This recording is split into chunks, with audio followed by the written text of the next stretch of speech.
This short video is going to walk you through an activity that we're very excited about. We have a chance now to explore possibilities for some of our shared spaces in the upper school. And so this is a visual discussion, and this will be a chance for you to dream about the future of the common spaces, of some of the common spaces in the upper school. The two spaces that we're going to be considering at the moment, the Elliott Center and the ninth and 10th grade locker room spaces. And the activity, you'll notice, some of you probably already noticed the sign, the pictures on the walls. So here's the Elliott Center. It's a study center or learning studio. And so when you look at these images, every image here has a number on it that becomes important for a later activity.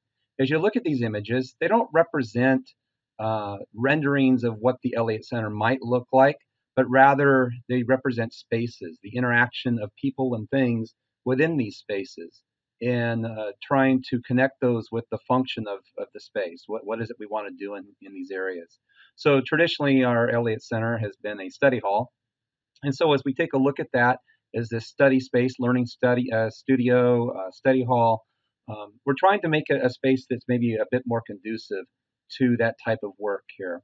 And so as you look at this, understanding that every individual has different needs within a space, every individual has different needs when it comes to studying. There's also different ways of studying, from group studying to individual studying.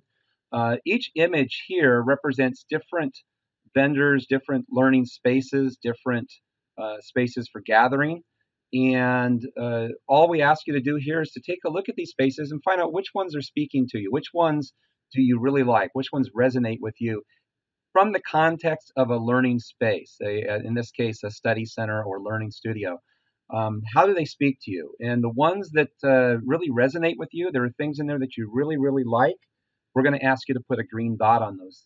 And for those that you absolutely hate, you're going to put a red dot on those. So you can see here, the instructions are on the wall, on the right-hand side of the wall. And as you consider the images, consider them from the context of a study hall, learning studio, also from individual study and group study. And again, green dots and the things that are awesome, you want it now, you love it, and put a red dot on the things that are nope, never, not for me. You don't want those. And that doesn't mean that they won't show up, but it does mean that certainly we will have a sense, hopefully when we're done, is to kind of how these various images and spaces are interacting with folks as you think about the purpose of the space, and that is as a learning space.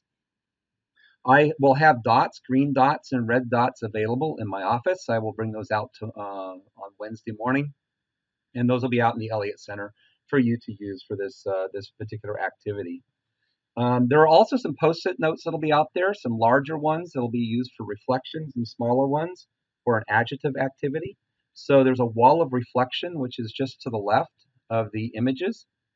And here, yeah, as you notice that I mentioned the pictures on the walls are all numbered, and I ask you to just feel free to write a reflection about, and you can reference the images by number if you want, but you don't have to either.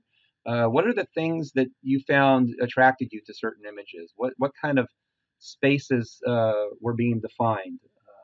How much room was there between the individuals? Was it more like a fireside chat around a campfire? Everyone kind of facing to the center? Were you in rows and tables? Were you isolation? Were you in isolation? Did you have group spaces? What were the things that resonated with you? Think about the furniture, the use of space, the sound, comfort, usability, and the flexibility of the space. We do have to recognize that we do need to be able to still move the space around for other purposes. So we do have to have flexibility. There's also a wall of adjectives. In this case, you're just simply going to be posting adjectives that you would use to describe your ideal study environment, and putting those on the post-it notes and just sticking them on the wall. We have two spaces again that we'll be looking at. You'll see a same setup in the ninth and 10th grade locker room. In this case, think of it as a third space. If you're not sure what that is, you can Google that. That little QR code will take you right to it. But the third space is generally referred to as is a space that's between your work and your home. And in this case, your work would be in the classrooms. So in that study space, oftentimes in the world outside of school, third space might be coffee shops and things of that nature, parks, etc. So it's a space between where you do your work and where you are at home. So a student lounge and a meet, greet, relax space. Again, you're going to do the same thing. Take a look at these photographs here, and put green dots on the ones that you really, really like, the things that really speak to you. It doesn't mean that the whole picture speaks to you, but maybe there's some element of it that does, that you'll have a chance to explain in the reflection activity.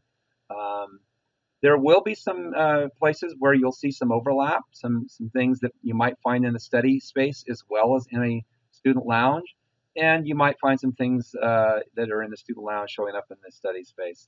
There will be, I'm sure, things that you would not want in the student lounge, and things that you certainly would not want to have in the study space. So that's what this activity is about, and it's a chance for you to basically visualize the future of these two shared spaces.